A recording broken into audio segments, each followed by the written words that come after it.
মুসলমানদের বড় শত্রু ইহুদি সম্প্রদায়। দাজ্জালের প্রিয় মানুষ তারা। পৃথিবীর বিভিন্ন প্রান্ত থেকে এসে ফিলিস্তিনের মাটি দখল করে ইসরায়েল রাষ্ট্র প্রতিষ্ঠা করেছে এবং তারা দাজ্জালের প্রাসাদ তৈরির জন্য আল আকসা মসজিদ ভেঙে থার্ড টেম্পল তৈরি করার প্রস্তুতি গ্রহণ করে ফেলেছে। অনেকেই অনুমান করে থাকেন তারা হয়তো আল আকসা মসজিদের নিচে থার্ড টেম্পল তৈরির কাজ শুরু করে ফেলেছেন। তাদের ধর্মীয় গ্রন্থ ইজাখিলে আছে, হে ইহুদি কন্যা, তুমি আনন্দের সাথে চিৎকার দাও। ওহে জেরুজালেমের কন্যা, তুমি খুশিতে ভাগ ভাগ হয়ে যাও। ওই দেখো, তোমাদের রাজা আসছেন, তিনি ন্যায়পরায়ণ, তিনি গাধার পিঠে আহরণ করে আসছেন। আমি ইউফ্রেম থেকে গাড়িকে আর জেরুজালেম থেকে ঘোড়াকে আলাদা করে ফেলব। যুদ্ধের পালক উপড়ে ফেলা হবে আর শাসন সমুদ্র থেকে জমিন পর্যন্ত বিস্তৃত হবে। অনুরূপভাবে আমি ইসরায়েলের প্রতিটি সম্প্রদায়কে সমগ্র পৃথিবী থেকে এনে একত্রিত করব। চাই তারা যেখানেই বসতি স্থাপন করুক, আমি তাদেরকে তাদের ভূখণ্ডেই সমবেত করব। এই ভূখণ্ডে আমি তাদেরকে এক জাতির আকারে গড়ে তুলব, ইসরায়েলের পাহাড়ের উপরে। সেখানে একজন মাত্র রাজা তাদের উপর রাজত্ব করবে। এখানে তাদের যে রাজার কথা বলা হচ্ছে বা তাদের যে মাসিয়ার কথা বলা হচ্ছে তার নাম হচ্ছে দাজ্জাল। ইহুদিরা এই দাজ্জালের জন্যই থার্ড টেম্পলের নকশা তৈরি করেছে।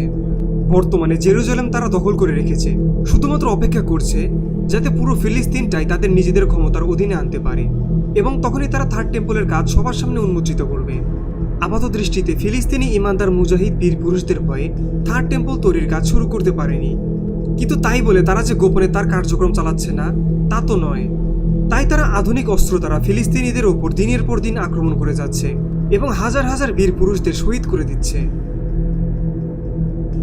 ফোর্সিং গড স্যান্ডস নামক গ্রন্থের লেখিকা গ্রেস হল গেল বলেছেন, আমাদের গাইড কুব্বাতুস সাকরার যেখানে টুমস্টোনের প্রতি ইঙ্গিত করে বলে আমাদের তৃতীয় হাইকেলটি আমরা ওখানে নির্মাণ করব।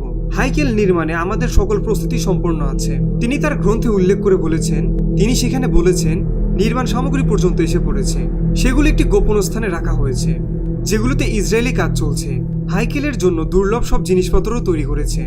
একটি ইসরায়েলি প্রতিষ্ঠান রেশমের সুতো তৈরি করেছে, সেগুলো দিয়ে ইহুদি পণ্ডিতদের পোশাক তৈরি করা হবে। সেগুলো হতে পারে তিজান বা সিজানওয়ালা চাদর, যা উল্লেখ হাদিসে এসেছে। লেখিকা আরও বলেছেন, আমাদের গাইড বলল একথা ঠিক যে আমরা শেষ সময়ের কাছাকাছি চলে এসেছি।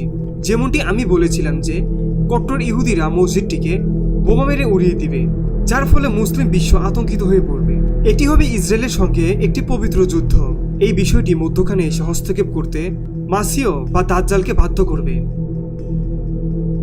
1998 সালের শেষ দিকে একটি ইসরায়েলি সংবাদপত্রের ওয়েবসাইটে হাইকেলের থার্ড টেম্পলের চিত্র দেখানো হয়েছিল। তাতে বলা হয়েছিল এর উদ্দেশ্য হলো মুসলমানদের উপাসনালয়গুলোকে মুক্ত করা এবং তৎসম্মুখে হাইকেল নির্মাণ করা। সংবাদপত্রটিতে বলা হয়েছিল এই হাইকেল নির্মাণের সময়টি এসে পড়েছে। তাতে আরও উল্লেখ আছে, গ্রেস হলসেন আরও লিখেছেন, আমি লিন্ডা ও ব্রাউনের আবাসভূমিতে অবস্থান করি, যা ইহুদি এবং ইসরায়েলকে বোঝানো হয়েছে। একদিন সন্ধ্যায় আলাপকালে বললাম, উপাসনালয়গুলো নির্মাণের জন্য মসজিদ আকসা ধ্বংস করে দিলে একটি ভয়াবহ যুদ্ধ শুরু হতে পারে। উত্তরে একজন ইহুদি বলল, আপনার আশঙ্কা যথার্থ। সেই ইহুদিরা বলে, আমরা তো এমন যুদ্ধেরই অপেক্ষা করছি, কারণ সেই যুদ্ধে আমরা বিজয়ী হব।